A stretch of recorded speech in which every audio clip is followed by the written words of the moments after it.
Hello everyone and welcome to day 2 of me trying to decorate a whole Animal Crossing island in just 12 days, ready for Christmas. Is it gonna happen? Who knows? But I do know one thing that's for certain, and that is that there is a lot to do. So let's get started. Guess what? It's snowing. This is officially the second day and we already have snow falling. How exciting is that? I really cannot wait for the white blanket to cover this island. It's going to be so pretty. Anyways, back to important island stuff. The museum is on the way and Timmy and Tommy have officially opened up shop on Snowdrop. When I came out of my house, there was some mail waiting for me from Daisy May. I am not risking my money on turnips, just a FYI. And I also did receive my present from Gulliver, a pigtail. That was very, very disappointing. And my DIY bottle for today wasn't much better, a chocolate herringbone wall. That is not going to help me decorate this island. Feeling a little bit bitter, Sprocket tried to cheer me up by teaching me about reactions, and of course I learnt the joy reaction. I double checked on my museum, yep, it's still under construction. Then I went to see Tom, who was on the phone and talking about contracts. I can only assume it was his lawyer. Then he started to tell me about Snowdrop getaway packages. Apparently 3 people want to move here. I'm not sure if they know what they're getting themselves into. But Tom, being typical Tom, did promise them real homes, so great, more work for me. But before we can get to house building, we need to make a bridge. For the bridge, we're going to need quite a few resources, and frankly, my tools I currently have aren't cutting it. So I spent some Nook miles and brought the pretty good tools recipes. I went ahead and crafted myself some brand new tools. It's like Christmas already when you have brand new tools. Then I finally remembered to plant the coconuts that I'd found in the last video, and I decided to get some wood and clear out the entrance because this is definitely going to be my first build. Of course, it's tradition. With that extra wood collected, it was time to craft the bridge. I found the first bit of river that I could and placed it straight away, and it's time to get back to money making. Thankfully, my pears were ready and I managed to pick up some other things along the way.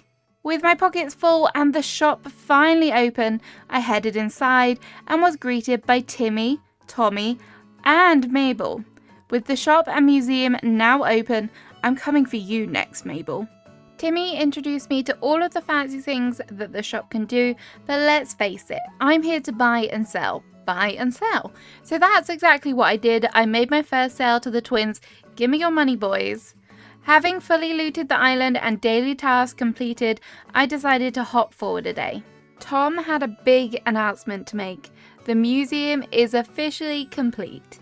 To celebrate, I popped in to check that Blathers was settling in well to his new home. He seemed to be the normal Blathers. I also had him assess some fossils for me. I've decided to sell these as they will make me some good money. Sorry, Blathers.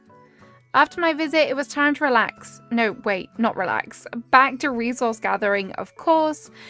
When I needed a break, I popped into the shop and the items they were selling were actually pretty nice.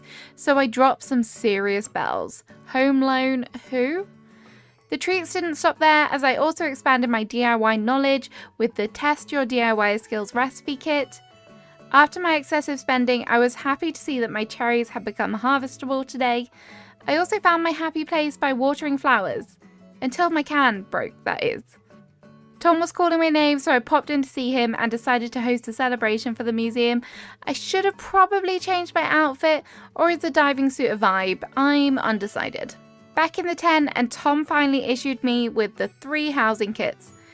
To prepare for my new arrivals, I decided to head to the cliffs and gather yet more resources. Whilst I was there, I found my first and probably my last gold nugget. I then popped in to see the twins again and made another sale. There is going to be a lot of this, a lot of buying and selling. I said that earlier.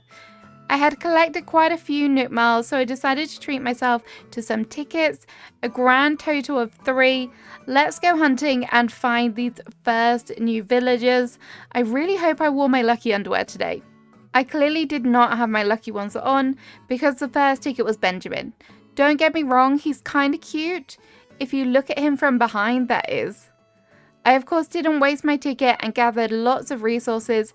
I also found my DIY bottle containing a small wooden partition recipe. I was hopeful that ticket number 2 would be somewhat better, but those hopes were quickly dashed when I found Bella. Very disappointing, but at least there were resources. Think of the resources, Emma. For my third and final ticket, I was quite glad that I'd only had 3 tickets because I really should have left my ladder at home. What a rookie mistake.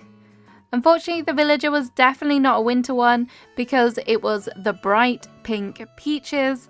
I have never had them on an island, and frankly, I don't plan on it. After my expeditions, I headed back to Nook's Cranny and made some sales after all of my resource gathering on the 3 islands.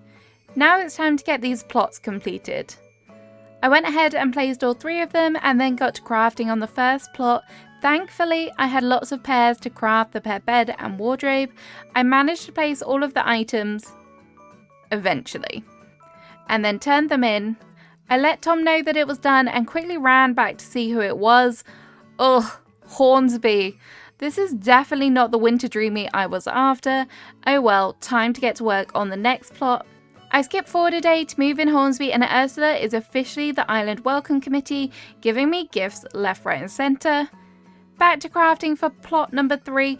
Don't ask me why I did these in random order because I don't have a good answer for that.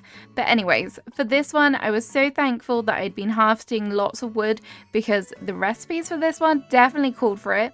After turning all of the items in needed for plot number 3, I ran into a suspicious looking fox, but he wanted to give me a cousin's discount, and I am a bargain hunter, so I'm never gonna say no to that. Curious to see what he had for sale, I headed to the boat. Even though it was nearly 5,000 bells, I decided to get the twinkling painting. I also picked up this alarm clock because it was such a cute colour. I then found my daily DIY bottle, a tall garden rock. Nice. I quickly sold some items to Timmy and Tommy. Look at how much those assessed fossils sell for. Ka-ching! I also replenished some of my resources because these plots are taking a toll on my storage. I then couldn't wait any longer and skipped forward a day to see who was behind plot number 3. Honestly, autofilling feels a little bit like blind dating. You never know who you're going to get. It could be good, it could be bad. And yes, thankfully, my luck had changed. We have Fauna. She is beautiful, and I know she's probably a little bit more autumnal, but a deer is definitely winter to me. The DIY for today was a cabin wall. Please stop with the wallpapers. Thanks. As much as it pains me to do, I quickly picked up some flowers for the hyacinth wreath, which is needed for the next plot recipes. With the hyacinths acquired, I could finally craft all of the items and get the final plot finished. Now just to wait until tomorrow to see who's in plot number 2. I went ahead and told Tom that I had finished all of the plots and he rewarded me with fencing. Gee Tom, thanks. You really know how to treat a girl. I also finally decided to pay off my remaining house loan. I purchased my 5 daily items from the Nook shopping app. Although the options were pretty poor, I still managed to get some books. And I also spent some Nook miles on the custom designer editor. And this time, before leaving resident services, I actually remembered to speak to Tom to upgrade my home. Well done, Emma. I grabbed even more wood. I really do anticipate all of this crafting will be very, very expensive. Speaking of crafting, Ursula was actually crafting a hyacinth lamp, and she was kind enough to share the recipe with me. I'm not sure I'll ever actually use this, but it's a nice one to have. I then did a spot of decorating. If you can call placing 50 pieces of fence down, decorating that is, but to me it looked like a piece of art. Call me Picasso. Before moving forward a day to reveal our final new villager, I welcome Fauna. She is so cute. The next morning I had lots of mail, including a bed from Luna. I also got lucky with my first rock, thanks for the bells, much needed. I then ran off to discover the final villager is Ketchup. Oh well, she's definitely not Christmassy, but on the plus side, my coconuts were grown, so I collected them, and also it was time for cherries again. Ka-ching! This time I did something smart and actually remembered to replant them. Even more bells coming soon. Mabel was also visiting for the first time, so I made a few purchases. You can never have too many socks, right? The next morning, resident services was closed for an upgrade. Exciting times. I also had another strange visitor. It was the totally chill dude half. I must remember to visit him at some point to unlock Reese and Cyrus. That will definitely be expensive. I also popped into Nook's Cranny and bought myself a couple buckets. I'm sure they'll come in handy at some point. My DIY recipe for today was garden rocks. Why so many rocks? This is going to be expensive in stone. Fauna was also crafting and she gave me the bamboo bench. One small problem. I have no bamboo. We might not be crafting this one. Mabel was visiting yet again, so I sunk some more bells into clothing I'm probably never going to wear, although the Christmas jumper is cute and may come in handy for a build. Back to diving. I love diving here because I can hear the balloons, so if I hear one coming, I quickly run to shore when they are coming. It's kind of a two birds, one stone scenario.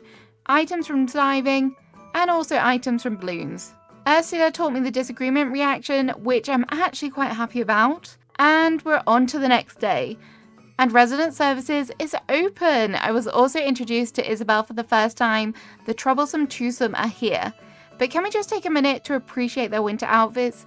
How cute are these? The best outfits. I then headed to meet Isabel in person, but Tom Nook grabbed me and started talking about KK Slider and wanting to hold a concert here on Snowdrop, which is very exciting. I hope he knows lots and lots of Christmas songs. When Tom was finally done getting excited about KK Slider, we got back to business and talking about the customization workshop. I popped off and made myself a wardrobe and made it a beautiful white colour to match the snow on the ground. With the customization workshop complete, and yet again it's my responsibility to do something else for the town, and that is make a campsite. Luckily I had enough resources, and quite frankly I'd be a little bit concerned if I didn't with all of this work I'm putting in, but anyways, I crafted the campsite and placed it down. So there we have it. We have a museum, a shop, and now a campsite. We've made some good progress, but I am starting to panic about the decorating on this island. Hopefully tomorrow we can get Able Sisters and maybe go code shopping. I shall see you tomorrow to see what comes, and hopefully less chaos, more Christmas.